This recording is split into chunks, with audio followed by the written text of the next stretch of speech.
دیکھیے میں بالکل اسٹیپ بائی اسٹیپ آپ کے سامنے پڑھ رہا ہوں, واقعات نہیں, صرف وجود پہ گفتگو ہے. اور تیسرا زمانہ تو اب پھر مثال, پھر روایت آپ کے سامنے, کتاب کا ریفرنس دے دیں. یہاں پر بہار الانوار بھی ہوگی, اس کی پتہ نہیں یا 10ویں جلد ہے یا 12ویں جلد ہے, لیکن بہرحال اگر آپ اردو میں پڑھنا چاہیں تو اس کتاب کو اٹھا لاجئے جس میں امام حجت کا تذکرہ ہے, اور بالکل ابتدائی صفحات پر ہے, ابتدائی صفحات پر ہے. کہا کہ جب قرابطہ نے حملہ کیا ہے خانہ کعبہ پر, پورا گروپ, اور انہوں نے حجر اسود کو باقاعدہ وہاں سے ہٹایا اور اعانت کی, اس کے بعد انہوں نے ایک عمارت بنائی, اور عمارت بنا کے یہ کہا کہ ہم حجر اسود کو وہاں پہ نصب کریں گے اور کعبے کے مقابلے پہ کعبہ بنے گا. کہا عمارت بنا دی. یہ غیبت کبریٰ کے بعد کا واقعہ ہے بھائی, یہ جو علامہ مجلسی نے لکھا غیبت کبریٰ کے بعد کا واقعہ ہے. عمارت بنا دی. اب عمارت روایت میں, اس میں بھی تاریخ میں دو چیزیں ہیں, کچھ تو کہتے ہیں کہ عمارت وہیں بنی تھی عرب میں, کچھ کہتے ہیں نہیں کوفے اٹھا کے لے گئے تھے,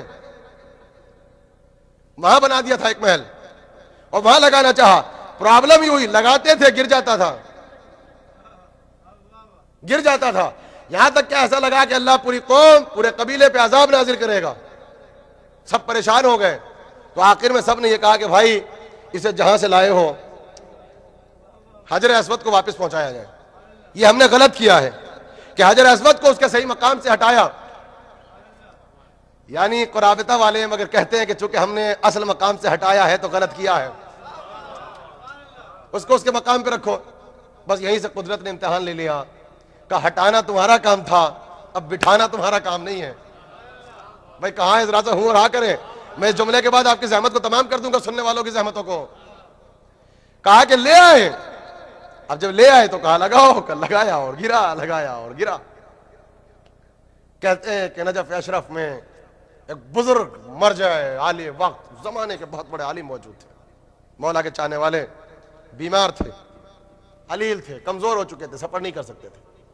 انہوں نے اپنے شاگرد خاص جو معتمد خاص تھے, جن پہ اعتماد تھا, ان کو بلایا. کہا میرے کچھ سوالات ہیں جو اس خط میں تحریر ہے, اس کو لو اور مکے جاؤ, کچھ نہیں کرنا ہے, جو بھی حجر اسود نصب کرنے آ جائے چپکے سے جا کے دے دینا. تمہیں کرنا کچھ نہیں ہے, بولنا کچھ نہیں ہے, جو آ جائے بس اس کو دے دینا. اس لیے کہ جو بھی آئے گا پہچانو یا نہ پہچانو وہ میرا مولا, میرا آقا, میرا امام ہوگا. میرا سلام کہنا کہ میں مسافتوں کو طے نہیں کر سکتا, وہ جانتے ہیں. یہ کہا اور کہا جاؤ, چلے جاؤ. اب وہاں چل رہا تھا, کئی دن سے سلسلہ ہو ہی نہیں رہا تھا. یہ جا کے کھڑے ہو گئے ایک بلندی پہ. کہتے ہیں جب سب تھک ہار کے بیٹھ گئے, ایک مرتبہ ایسا لگا جیسے کوئی نوجوان رانا. کہتے ہیں کہ بس کیفیت یہ تھی کہ جوانی ایسی تھی جو طاقت کا سمبل ہو, جوان خوبصورت. کہتے ہیں کہ کیا بتاؤں, ایسا لگا کہ چلتی ہوئی ہوائیں رک جائیں, زمین نے میرے قدموں کو جکڑ لیا, میں قدم اٹھانا چاہتا ہوں, اٹھ نہیں سکتا. کہا بس ایک چیز میں نے دیکھی, نور نکل رہا تھا پیشانی سے جو آسمان کی طرف ساتے تھا. کچھ نہ کیا, جب وہ آئے تو مجمع بہت تھا, مجمع کائی کی طرف ہٹنے لگا.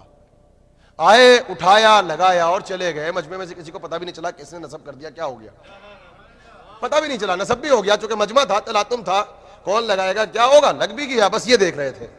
کسی کو پتہ نہیں چلا وہ نصب ہو گیا کس نے کیا. کہا جب وہ چلے گئے تو مجھے خیال آیا کہ میرے پاس تو خط موجود ہے. اب کہتے ہیں میں دوڑا تو کیا دیکھا کہ میں پوری شدت سے دوڑ رہا تھا. وہ میانہ روی کے ساتھ, اعتدال کے ساتھ آہستہ آہستہ چل رہے تھے, مگر فاصلے تھے جو میرے اور ان کے درمیان ختم نہیں ہو رہے تھے.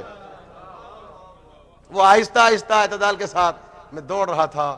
سانس ابھرنے لگی, اکھڑنے لگی, پسینے چھٹنے لگے. کہا مگر کیا دیکھا, جب آبادی سے دور چلے گئے اور جب یہ دیکھا اب کوئی دیکھنے والا نہیں, تو اب کہا دوڑ کیوں رہے ہو, زیارت کر تو لی. ہم نے زیارت کر تو لی, اب چاہتے کیا ہو. بس کہا مولا میں پہچان گیا, یہ خط لایا ہوں, اس میں سوال ہیں. کہا کہ ہمیں دینے کی کیا ضرورت ہے, خط کو کھولنا بھی مت, واپس چلے جاؤ. جب اپنی منزل پہ جاؤ گے لفافے کو کھول لینا, ہر سوال کے نیچے جواب بھی لگا ہوگا, جواب کے نیچے مہر بھی لگی ہوگی, جواب ہماری طرف سے ہے. صلوات پڑھ دینا مل کے محمد والے محمد پر, میری جان قربان ہو جائے. خدا کرے کچھ نہ ملے اس مجلس کے بعد, اس مجلس کے بعد ہماری اور آپ کی دعائیں مستجاب ہو سکیں. دعاؤں کی مستجاب ہونے کے لیے اور قبولیت کے لیے, اور جو بیمار ہیں ان کی شفایابی کے لیے, جو امیگریشن کے مسائل میں آج تک مبتلا ہیں ان کی سلامتی کے لیے, ہماری اور آپ کی عزت و سلامتی کے لیے بلند تر صلوات پڑھیں گے. اللہم صلی علی محمد. بس 3 یا 4 نکات میں نے آپ کے سامنے پڑھے ہیں, جو کہ وقت زیادہ ہو چکا ہے. بہرحال میں نے جتنا بھی وقت لیا, لیکن چونکہ آپ کافی دیر سے یہاں پہ بیٹھے ہیں اور یہ طبیعت کا تقاضا بھی ہے, جب انسان خستہ حال ہو جاتا ہے تو پھر وہ موضوع کو صحیح طریقے سے سن نہیں پاتا, تو میں کل اس موضوع کو پڑھوں گا. میں اصل میں میرے سامنے کچھ چیزیں تھیں, میں ان کو پڑھنا چاہ رہا تھا, ورنہ یہ موضوع ایسا ہے کہ میں صرف ایسے ہی آہستہ آہستہ بیٹھ کر نکات میں آپ کے سامنے پورے اشرے میں پڑھتا رہتا, تاکہ صرف امام کے وجود پہ گفتگو ہو. کل بلا فصل مجلس ہوگی اور سلسلہ آگے بڑھے گا. آج تو بس یہی ہے کہ اپنے زمانے کے امام کی معرفت کو حاصل کرو. اللہ کی سب سے بڑی نعمت یہ ہے, اس لیے کہ وجہ خلق کائنات بھی یہ ہے, وجہ بقائے کائنات بھی ہیں. سانسیں جو ملتی ہیں وسیلہ یہ ہے. آج کے زمانے میں جب کبھی اللہ کو وسیلہ دو تو اپنے آخری امام کا وسیلہ دیا کرو, کیونکہ جو کچھ مل رہا ہے, جو کچھ ملے گا ان کے صدقے سے. اور بس ایک تصور کے ساتھ, چاہنے والوں ہاتھ جوڑ کے درخواست کرتا ہوں, اس تصور کے ساتھ آیا کرو کہ نہ جانے کس کے پہلو میں کون بیٹھا ہے. سارے مسائل کمیونٹی کے حل ہو جائیں گے اگر یہ کانسیپٹ پیدا ہو گیا کہ امام یہاں پر موجود ہے. اور وہ تو آتے ہیں اور کہتے ہیں جہاں پر ذکر حسین ہوتا ہے سب سے پہلے امام جاتے ہیں, سب سے پہلے جاتے ہیں, چاہنے والوں کا استقبال کرتے ہیں, شکریہ ادا کرتے ہیں امام. لوگوں نے دیکھا ہے ہر زمانے کے امام نے جو کام کیا ہے پہلا وہ یہ ہے کہ عزاداروں کا شکریہ ادا کیا. آپ کا مرتبہ بہت بلند ہے. آپ کا مرتبہ تو ایسا ہے کہ جب آپ سب روتے ہیں, ایک بہت بزرگ عالم دین گزرے ہیں, وہ پڑھا کرتے تھے اس واقعے کو, میں نے کتاب میں نہیں دیکھا, لیکن وہ کہتے ہیں نفسیات کا تقاضا ہے. آپ کا مرتبہ ایسا ہے کہ جب اتنے لوگ ایک ساتھ روتے ہیں نا, تو کہتے ہیں 4 برس کی بچی اپنی پھوپھی سے پوچھتی ہے یہ اتنے چاہنے والے کون ہیں؟ تو شہزادی کہتی ہے بیٹا یہ سب تیرے بابا کے چاہنے والے ہیں. تو کہا وہ تڑپ کے کہتی پھوپھی میرے بابا کے اتنے چاہنے والے ہیں. بہت گریا کریں گے آپ, بہت گریا کریں گے آپ. اتنے چاہنے والے. کہا ہاں بیٹا خدا ان کو سلامت رکھے. تو آپ جانتے ہو کتنا اعتبار اور اعتماد ہے آپ کے اوپر. کہتی ہے پھوپھی اگر بابا کے اتنے چاہنے والے کربلا میں ہوتے تو میرا اصغر مارا نہ جاتا, میرے قاسم کا لاشا پامال نہ ہوتا. آپ پہ اعتماد کیا ہے, آپ کا شکریہ ادا کیا ہے, آپ کو سب سلام بھیجا ہے. بھائی آج آپ جس کا ماتم کریں گے, چونکہ مجھے احساس نہیں ہے کہ اس شہزادی کا تبرکات برآمد ہوں گے یا نہیں, لیکن بہرحال آج جس کا ماتم کرنا ہے وہ ایک یتیم شہزادہ ہے. اللہ ماں بہنوں کی گودیوں کو سلامت رکھے. میرے بزرگ یہاں تشریف فرما ہے, اللہ ان کے بچوں کو سلامت رکھیں, آپ کے بھائیوں کو سلامت رکھیں. آج اس بے کس کا ماتم ہے جو یتیم ہے. خدا کسی کو ایسا یتیم نہ بنائے. یتیمی کیا ہوتی ہے اس بچے سے پوچھو جس کے سر پہ باپ کا سایہ نہیں ہوتا. ہمیں کیا احساس, اس سے جا کے پوچھو جسے اپنے باپ کی ضرورت ہوتی ہے اور سہارا دینے والا باپ موجود نہیں ہوتا.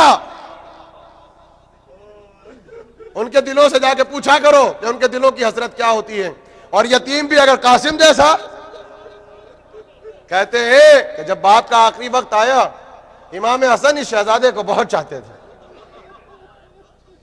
کہتے تھے کہ ایسا لگتا تھا کہ اگر چند سیکنڈ کے لیے نظروں سے غائب ہو جائیں تو کہتے تھے میرا نفس تنگی کرتا ہے, مجھے قرار نہیں آتا. میں فرما میرے قاسم کو لاؤ, اور سینے پہ لٹا لیا کرتے تھے.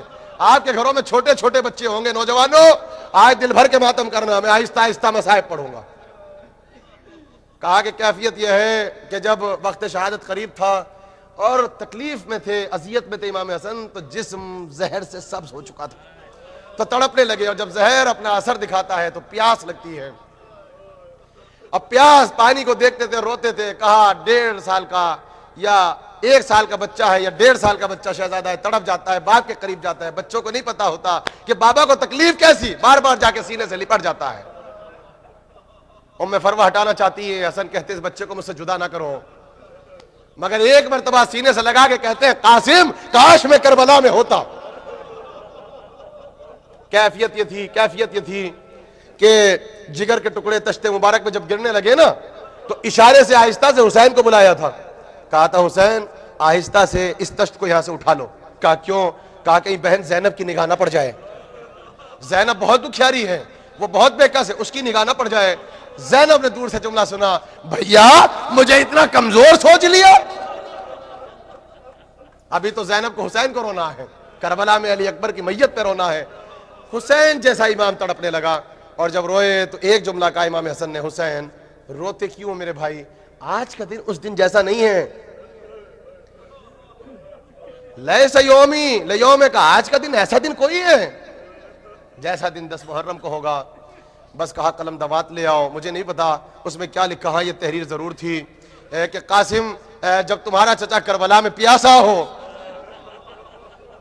جب وہ غریب ہو جائے, جب وہ بےکس ہو جائے, جب وہ مظلوم ہو جائے, جب وہ یک و تنہا رہ جائے, تو میرے لال اس تعویذ کو کھول کے پڑھ لینا. جانتے ہو کتنا غیرت مند بیٹا تھا یہ ہر جگہ جناب عباس کے ساتھ سائے کی طرح رہتا تھا. کربلا میں آئے ہیں, فہرست پڑھ کے سنائی جا رہی ہے شب عاشور میں, کل فلاں جان تم بھی جاؤ گے, وہیب تم بھی جاؤ گے, زہیر تم بھی جاؤ گے, جان تم بھی جاؤ گے, علی اکبر بیٹا تم کو بھی جانا ہے, عباس فہرست میں تمہارا نام بھی ہے. ایک مرتبہ یتیم اٹھا اور اٹھ کے کہا, چچا کیا میرا نام نہیں ہے؟ کوئی اور وقت ہوتا تو نہ بتاتے. کہا بیٹا تو کیا پوچھتا ہے, کل تو شہداء کی فہرست میں علی اصغر کا نام ہے. بھائی یہ سننا تھا. ایسا لگا کہ قاسم قاسم نہ رہے, حسن مجتبیٰ بن گئے. اپنے مقام سے اٹھے جلال میں, کہا چچا یہ فوج اشقیہ, یہ فوج اشقیہ قیام حسینی میں آ جائے گی. بھائی یہ سننا تھا. حسین نے سینے سے لگا لیا. روایت کا ٹکڑا زیدی صاحب مرحوم پڑھا کرتے تھے, قسم خدا کی میں قول نقل کر رہا ہوں, میں نے زیدی صاحب کی کتاب میں پڑھا. کہا کہ گلے میں باہیں ڈال دی چچا نے بھتیجے کے, اور اتنا روئے کہ بے ہوش ہو گئے. نقل قول کر رہا ہوں, نقل جملہ ہے. اتنا روئے کہ بے ہوش ہو گئے. جب کچھ پاکا ہوا تو کہا میرے لال نہیں, فوج اشقیہ خیمے میں نہیں آئیں گی, میں اصغر کو اپنی گود میں لوں گا. ہم کس لیے ہیں قاسم, ہم اٹھائیں گے اپنی آغوش میں, ہم لے کے چلیں گے مقتل میں. اللہ اکبر. بھئی سنت آپ جانتے ہو کتنا شجاع بچہ ہے. جب اکیلا ہوتا تھا نا تو اونو محمد سے کہا کرتا تھا, فکر کیسی ہے, ذرا ظہر کا وقت آنے تو دو, ذرا چچا سے اجازت تو مل جائے. اونو محمد میمنے پہ تم کھڑے ہو جانا, میسرے پہ مجھے کھڑے کر دینا, پیچھے چچا عباس کو لے آنا, ہم تو تنہا کافی ہیں. یہ شہزادہ کہا کرتا تھا, ہمیں کسی کی ضرورت کہاں ہے, جملہ ہے, مجھے میمنے پہ کھڑا کر دینا, تم میسرے پہ آ جانا, ایک طرف سے چچا کو لے آنا, آقا کو جانے کی ضرورت کہاں ہے, ہم تنہا کافی ہیں. جس کی شجاعت کی کیفیت یہ ہو. اور اب وہ آ جاتا ہے, اس وقت کہتا ہے چچا آپ تو اجازت دے دو, میں مصائب دل کھول کے پڑھتا ہوں. کہا میرے لال تم تو میرے مرحوم بھائی کی نشانی ہو, بھلا کبھی بھتیجے چچا سے مرنے کی اجازت لیتے ہیں؟ چچا اپنے بھتیجوں سے بہت محبت کرتے ہیں, پھپھیاں اپنے بھتیجوں کو بہت چاہتی ہیں. کہا بیٹا یہ تو ہماری روایت کے خلاف ہے. پریشان ہو گئے, پشتے خیمہ پہ گئے, ایسے روئے کہ ہچکیاں بن گئی. آواز پہنچی ماں کے کانوں میں, ماں کا دل تھا تڑپ کے. کہا یہ تو ایسا لگ رہا ہے میرا یتیم بچہ رو رہا ہے, ہو نہ ہو یہ تو قاسم ہے. قریب گئی, جا کے دیکھا پشتے خیمہ سے چوبے خیمہ سے سر لگائے ہوئے تڑپ تڑپ کے رو رہا ہے. کہا قاسم خیریت تو ہے میرے لال, رونے کا سبب کیا ہے؟ کہا اماں خیمے میں آتا ہوں تو آپ ناراضگی کا اظہار کرتی ہیں, آپ کہتی ہیں تم زندہ ہو, اور چچا مرنے کی اجازت نہیں دیتے. بھئی یہ سننا تھا. کہا میرے لال میرے قریب آؤ, میں مشکل کشا کی بہو ہوں, تو مشکل کشا کا پوتا ہے, تیری مشکل کشائی میں کروں گی. قریب بلایا, کہا کہ ایک مرتبہ آستینوں کو پلٹو. آستینوں کو پلٹا, وہ تعویذ نکالا. زوجہ نے ایک مدت کے بعد, بیکس زوجہ نے اپنے شوہر کی تحریر کو دیکھا. عالم غربت میں حسن مجتبیٰ کی خوشبو کو محسوس کیا. کبھی پیشانی سے لگاتی تھی, فاطمہ کا بیٹا تھا نا, کبھی پلکوں سے لگاتی تھی. پہلے سلام کیا, پھر کہا فرزند زہرا آپ کا ماجایا بہت غریب ہو گیا. زہرا کا لاڈلا پنجتن کی آخری نشانی کربلا میں گر گیا. آج سے بڑھ کے مصیبت کا کون سا دن ہوگا. یہ کہہ کے جو تحریر پڑھی بیٹے کے سامنے کر دی, بیٹا تیرے باپ کی امانت. اب جو دیکھا خوشی کا اظہار کر کے کہا بابا اماں مجھے اجازت مل گئی. کہا بیٹا جاؤ پھر چچا کی خدمت میں. اب جو بچہ آیا ہے تو کیفیت بدل گئی, اب خوشی کے عالم میں ہے, جذبات طاری ہے. چچا کے پاس آ کے کہا چچا اب تو اجازت ملے گی. کہ بیٹا کیا ہوا؟ بس بھتیجے نے چچا کے سامنے بھائی کی تحریر کو کر دیا. ایک مدت کے بعد بھائی نے بھائی کی تحریر کو دیکھا, ایک مدت کے بعد بھائی نے بھائی کو دیکھا. حسین اتنا روئے کہ ایک طرف سے اکبر آ گئے, ایک طرف سے عباس نے سنبھالا. بھائی نے بھائی کو یاد کیا اور جانتے ہو اب کیا کہا؟ اب کیا کہا؟ قاسم تو بہت بڑی سفارش لے کے آ گیا بیٹا, بہت بڑی سفارش لے کر آ گیا بیٹا. ہم نے تجھ کو اجازت دے دی, جا کے پوچھ پس پردہ خیمے میں تیری ماں بیٹھی ہے, تو اس کے جینے کا سہارا ہے, جا کے ماں سے مل. بھائی یہ سننا تھا. ایک مرتبہ خیمے کے پردے کے پیچھے سے آواز آئی, آقا میں نے ہی بھیجا ہے, میں نے سجا کے, میں نے سنوار کے بھیجا ہے. گئے, کہا بیٹا جاؤ پھپھیوں سے ماں سے اجازت لے لو, رخصت آخر کر لو. اب دیکھو گے. گئے قاسم ایک مرتبہ خیمے میں, تو ماں نے کہا بیٹا ذرا ٹھہرو. تبرکات کا صندوق اٹھایا, کہا میرے لال میں یہ چاہتی ہوں کہ چونکہ تیرا باپ موجود نہیں ہے نا, حسن مجتبیٰ نے تم کو دیکھا نہیں ہے, تم بہت چھوٹے تھے, میرے لال یہ تمہارے بابا کا کرتا ہے, میں یہ چاہتی ہوں زندگی میں ایک مرتبہ تم اپنے بابا کے کرتے کو پہن لو. میرے لال تمہارے بابا کا امامہ رکھا ہے, اٹھا کے اپنے سر پہ رکھ لو. یہ لیجئے. قاسم کو ایسے بنایا جیسے اپنے زمانے کے حسن مجتبیٰ تھے. ماں نے بڑے ارمان سے سجایا, ماں نے بڑی تمناؤں کے ساتھ سنوارا, سجا کے سنوار کے. ایک مرتبہ کہتی ہے جاؤ میں نے تمہیں فاطمہ کے بیٹے پہ نچھاور کر دیا, جاؤ خدا حافظ. قاسم چلے. تاریخ کہتی اتنا چھوٹا تھا یہ بچہ, بہت گریا کریں گے, ایسے رو جیسے یتیموں کو رونا چاہیے. میں اس سے زیادہ مصائب نہیں پڑھوں گا. آخری جملہ کا اتنا چھوٹا تھا یہ بچہ, جب سوار نہیں ہو سکا نا تو عباس نے ایسے گود میں لیا, گود میں لے کے گھوڑے پہ بٹھایا. اب چلے ہیں, تو جب چلے ہیں قاسم تو تاریخ کہتی ہے پہلی مرتبہ حسین آہستہ آہستہ پیچھے پیچھے ایک بلندی پہ جا کے کھڑے ہو گئے. عباس قاسم کا خیال رہے. ایک ایک چاہنے والوں سے کہتے میرے قاسم کا خیال رہے. اللہ اکبر. یہ شہزادہ پہنچا اور جا کے رقص پڑھا. کہا سنو میں علی کا پوتا ہوں, سنو میں عباس کا شاگرد ہوں, سنو تلوار چلانا زین العابدین سے سیکھا ہے, سنو بازوؤں میں قوت بنی ہاشم جیسی قوت ہے, میں حسن مجتبیٰ کا بیٹا ہوں. ظالموں تم نے میرے چچا کو اکیلا سمجھ لیا, تم نے میرے چچا کو یکو تنہا سمجھ لیا. یہ کہہ کے جو تلوار چلائی, مگر یتیم تھا, 3 دن کا بھوکا تھا, 3 دن کا پیاسا تھا. ایک مرتبہ لشکر کی طرف سے آواز آئی کہ جھاڑیوں میں جا کے چھپ کے بیٹھ جاؤ, پیچھے سے حملہ کیا جائے. وہی لشکر یزیدی کی سیاست چلی. کسی نے تیر مارا, کسی نے نیزہ مارا, کسی نے بھالا مارا, کسی نے تلوار ماری. ایک مرتبہ گرز سر پہ لگا, سر پہ گرز لگا. پوتا شہادت میں دادا کا وارث بنا. بہت روئیں گے آپ, بہت روئیں گے آپ. پوتا شہادت میں دادا کا وارث بنا. سر 2 حصوں میں تقسیم ہوا. گھوڑے پہ سنبھل نہ سکے, فرش زمین پہ آئے, تڑپ کے اتنا کہا چچا میری مدد کو آ جاؤ,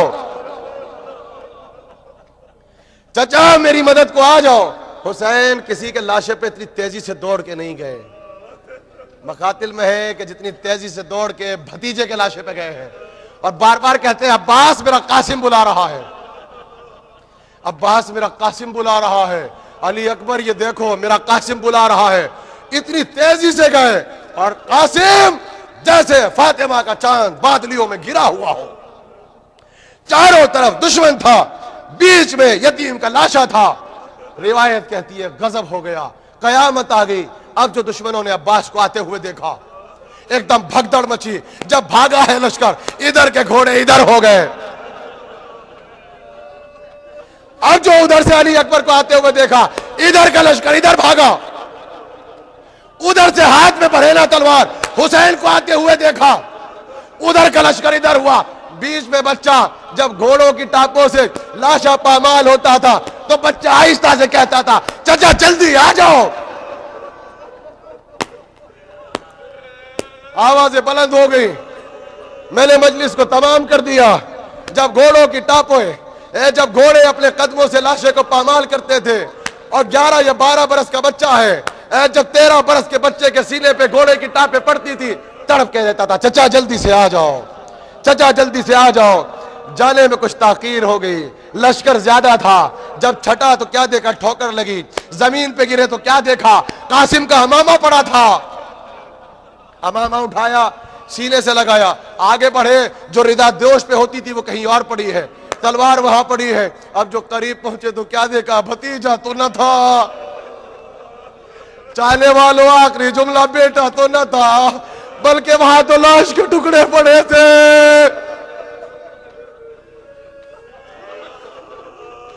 اے عزاداروں لاش کے ٹکڑے پڑے تھے. عباس حسین کو دیکھتے ہیں, حسین عباس کو دیکھتے ہیں, کبھی عباس علی اکبر کو دیکھتے ہیں. اور ایک مرتبہ بڑی حسرت سے بہت روئے گیا, بہت روئے گیا, بڑی حسرت سے حسین نے کہا عباس بھتیجے کا لاشا اٹھا. اب جو یہ کہا تو عباس نے بھائی کی طرف دیکھ کے کہا آقا لاشا کس کا اٹھے گا, لاشا کس کا اٹھے گا. کہا نہیں عباس بیوہ خیمے میں منتظر ہوگی, ام فروہ انتظار کر رہی ہوگی. بھئی یہ سننا تھا, اکبر نے اپنی ابا کو بچھایا, قاسم کی لاش کے ٹکڑے اٹھائے, ایسے جیسے گٹھڑی بنائی جاتی ہے ایسے اٹھایا, ایسے سینے سے لگایا, در خیمہ پہ گئے, بس اتنا کہا ام فروہ فروہ تیرا قاسم آیا ہے, تیرا قاسم آیا ہے. ماں نے منظر دیکھا, اے آقا میرا بیٹا اتنا چھوٹا تو نہ تھا. واہ قاسمہ واہ مصیبتہ, ماتم حسین یا حسین.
یا حسین یا حسین یا حسین یا حسین یا حسین یا حسین.